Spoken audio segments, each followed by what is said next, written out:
Hello everyone and welcome. Today we are working with the Spellbinders stitching die of the month. It's called Rooting For You. And we have got a couple of garden signs. We've got a carrot, an onion, and a beet or a radish. This might be a radish, I don't know. Anyway, and this piece here is just a strip that cuts kind of a wavy dirt border for your garden, and I just used some craft cardstock. And you've got two different garden signs. You've got Thanks a Bunch and Rooting For You, and you can use those. And then we have got the eyes, the whites of the eyes and the darks of the eyes, and then here's the onion.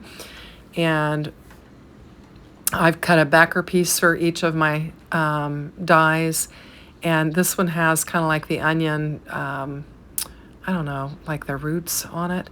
And we're just gonna get all of our things, and I'm gonna bring in some of that silver metallic, it's Diamond Grande DMC that you pick up at Spellbinders. You can get it there. And I'm going to do my stitching. Now I just started this voiceover and we have got a storm rolling in.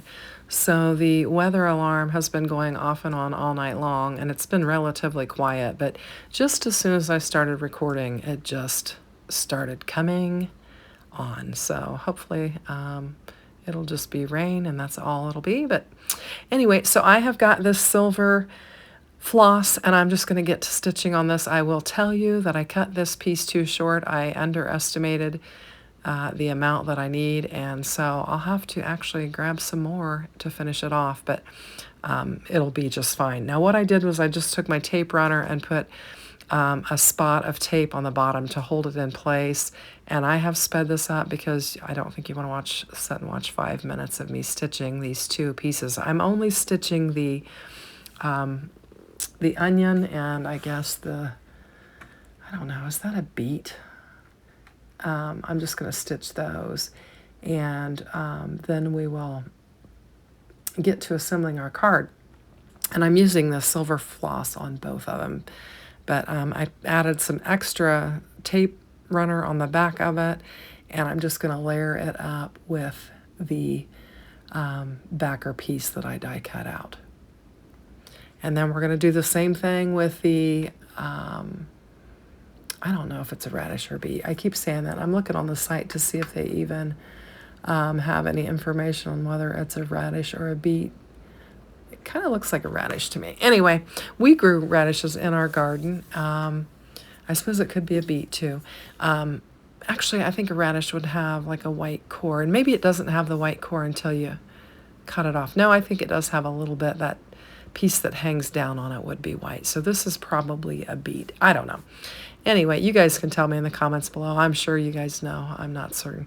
Anyway, just lining it up. We got all of our stitching done, and now we've got all of our little bits and pieces here, and we're going to get to assembling them. So I'm going to take some blending brushes and put some ink down on the leaves. I'm just going to kind of add some dimension to each of them as we go to assemble them. And I tried using just the ink that was remaining on my blending brushes, but it's been a minute since I've used these little tiny ones, so I think they're pretty dried up. So I just grabbed my pine needles distress oxide, and I'm just going to rub some pine needles on these leaves, on one side of them, just to add some dimension, just add some extra interest and make my leaves kind of be multicolored. And I'm just going to grab the beet leaves and do that. And we'll also do the onion, kind of the onion, the greens of the onion. And just get some color laid down on here. And then here are my onion stems. I don't know. Kind of like, I don't know, is that like the chive end of it or whatever? I don't know. But we've got some green on there. And then I'll bring in some other colors. We're going to bring some orange in for our carrot. And we'll bring some browns in for our dirt and our use it. So I tried again the blending brush. I've got that green on there, and I'm trying to stay away from it so I don't mix the two colors and get it dirty. I bring in my marmalade, and it's not orange enough. So I'll give it a whirl, and then I'm going to grab my crackling campfire, and it is a darker orange, and it will add the shading that I need for it. And we'll just do that. And then I'm just going to pause a minute and clean my desk off. And then we will bring in some vintage photo and try to add some color to the dirt area, our garden area. And I'm just cleaning all the junk off the desk. Now I'm using the brush again, thinking there's stuff on there. I grab the vintage photo, work a little bit with it, and then I realize that it's not got enough color, and I'll bring in ground espresso as well. So I'm going to just lay some color down on there and just kind of dirty it up, and that way it's just not the craft cardstock. And so there I'm looking at it, and okay, I've got a little bit of color down on there. Then I bring in the ground espresso, and I'm going to add even a little bit darker. And I kind of like how it just, the two colors blend together and then out into the craft. And I think it makes a pretty good garden dirt looking area.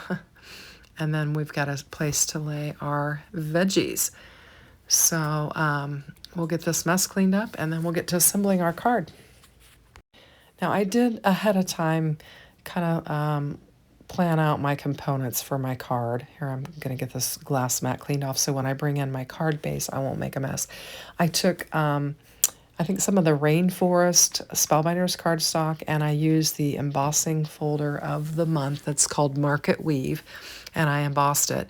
And then I cut it down to 3 3/4 by 5. Now for my thanks a bushel sign, that my garden sign, I just went ahead and cut a second piece out in black, and I am going to layer it on the back. And I did make sure that I did 2, 3, 4 passes on the thanks a bunch so that it would cut those little tiny letters out, and you'd kind of be able to see the black through here. Now I've got a little glue popping out there, and so I'm just using my pick tool to kind of clean up the glue that is seeping through and making sure that I can see my thanks a bundle very well. And then we'll tuck it in underneath our dirt. And then we'll get this laid down. And it's interesting, I have, for the last few days, I've been struggling with getting glue to come out of my glue press. And then when I'm doing very fine pieces, tons of glue comes out. So you'll notice I keep wiping it with my fingers. And then I'll struggle with it because I've got so much glue on my fingers that everything will start sticking to my fingers. When I go to do the eyes on the veggies, I get them sticking to my fingers and everything. So here is our carrot, and I suppose you could stitch these lines because it's like 2 lines, 2 lines, 2 lines, and they're kind of offset, but I didn't choose to do that. I'm going to let the yellow that I'm going to layer on the back of this show through, and then we'll just pinch this together, and we're going to add our leafy greens to our carrots, and I did 2 for this one, and I'm just going to layer them up, and then we'll get our carrot attached to it. And we've got some dimension in our color there. We've got, we use the peridot cardstock and then the rainforest,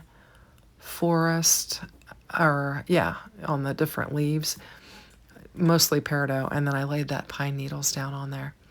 Now the leaves for the beets have got the green part, and then they've got a burgundy part. And that's kind of the veiny part to it, and it'll make these look interesting.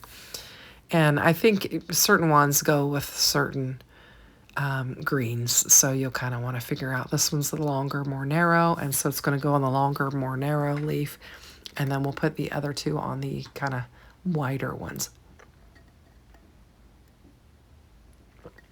Just give them a good press, and there we go. Really neat. Very similar to the, I don't know, is it the Market Tote? It has, I think, a bead in it, and it has the veiny pieces that go on the leaves as well. So I'm going to get this laid down. I have had a lot of fun with this month's club kits. Super fun. Those pickles and olives that I had in the jar that I did yesterday was so much fun. Actually, it'll be 2 days ago because I've got a video that's running in between my club kits. So, and I, do several videos ahead of time, and they're scheduled already. So Anyway, I'm going to get these glued up. We're going to just kind of connect them so that I can attach them to my beat. And then we'll be good to go. Now, my mother always did pickled beets for holidays, and she would actually do eggs with them, pickled beets and eggs. And that was always a holiday favorite, I guess. Now, here are the eyeballs. I have taken some of the, I don't know, Spellbinders craft tape. I don't know. And when I die cut them out, they were stuck on my cutting plate, and I just used the tape to pick them all up and to keep track of them so I wouldn't lose them. So we've got the whites of the eyes, and then we've got the pupil of the eyes. And they've got some debossed detail on there so that you can make their eyes look interesting by positioning them. And so there's the whites, and now I'm just going to get the black of the pupil of the eye laid down on there. And those are oval. And there's, like I said, an area that indicates where you should lay them at on the whites of the eyes. And so I'm just going to get them laid down. I do okay with the carrot. When I get to the beet is where my fingers get all gluey. And look at that, isn't that cute? So cute. And I'm thinking I'm going to lay it there, but I actually move it because I don't want to cover up my sign. So I'll move. Actually, I switch the carrot over because of the direction that I put his eyes. That's what I did. I wanted them all to kind of be looking at each other. And so I've got the carrot looking toward the left. So I'm going to put him on the right so that he can look at his friends toward the left. And then we'll get the eyes on the beets. And this is where I get them all stuck to my fingers and get a gluey mess. And I think it's harder to lay these eyes down on the stitched die cut pieces just because you've got that raised stitching there. And I think that was part of the reason why I had a little bit of trouble getting these to lay down, because they weren't immediately adhering to the paper because they're laying on that metallic. And so you can see I went to push it down and it was stuck to my finger. And I think this happens a couple times, and I'm trying to get everything lined up. And I'm using that pick tool and trying to move the pupil of the eye or whatever so that I can get it positioned. And then we'll get the other one. And here it got stuck to me, and I got to lay it down again. And I'm trying to get it in the right direction.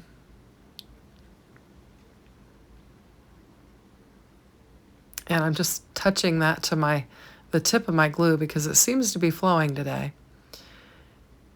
And there we go. We've got that one. It's ready to go. And now we're going to do our onion.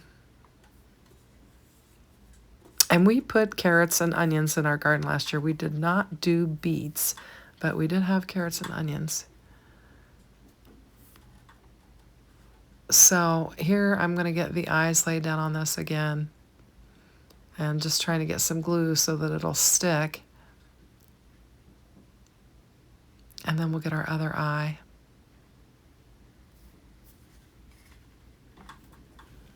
And so for this card, I used the stitching die of the month, the embossing folder of the month, and I'm going to bring in some Better Press sentiments as well.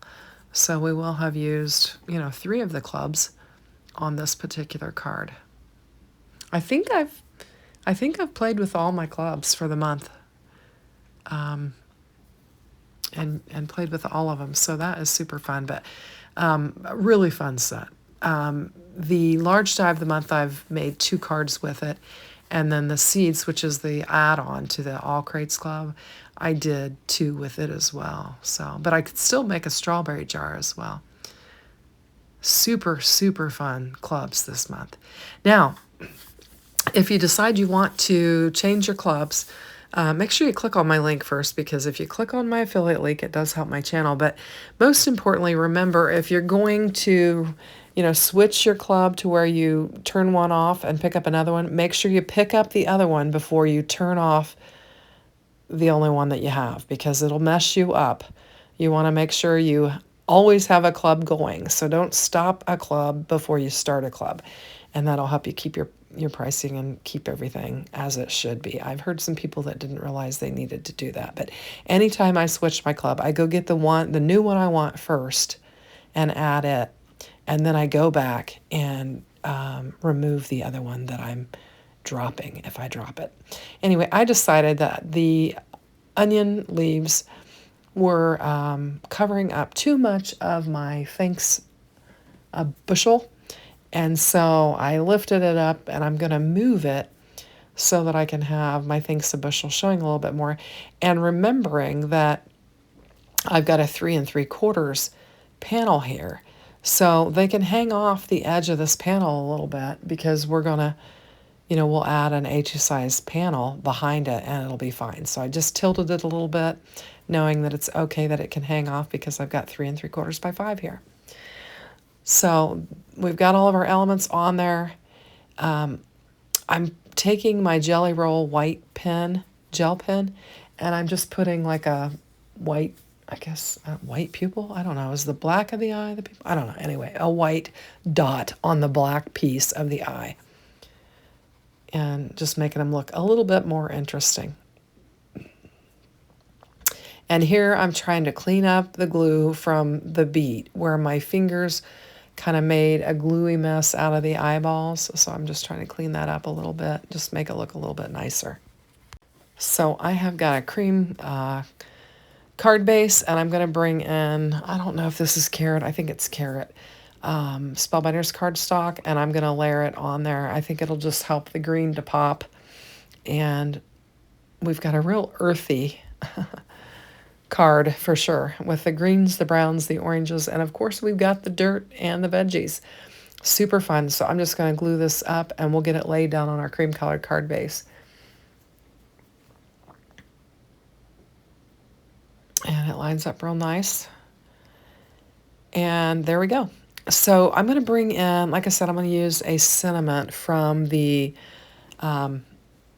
Press and Foil Club of the month. And I've decided that I'm going to go with You're the Reason Good Grows. And I'm looking for some foam tape, and I'm going to get it laid down on my card. I'm just going to put some foam in the center where it goes across in between the beet and the carrot. And then we'll put some glue on the other ends and just get it laid down on there. And we have got Thanks a Bundle. You're the Reason Good Grows. And I think that is a wonderful sentiment. And I think it's super fun, very playful with the eyeballs. And here's a close-up picture for you to check out. So I hope you like it. If you do, consider hitting that like button. And if you haven't subscribed, please subscribe.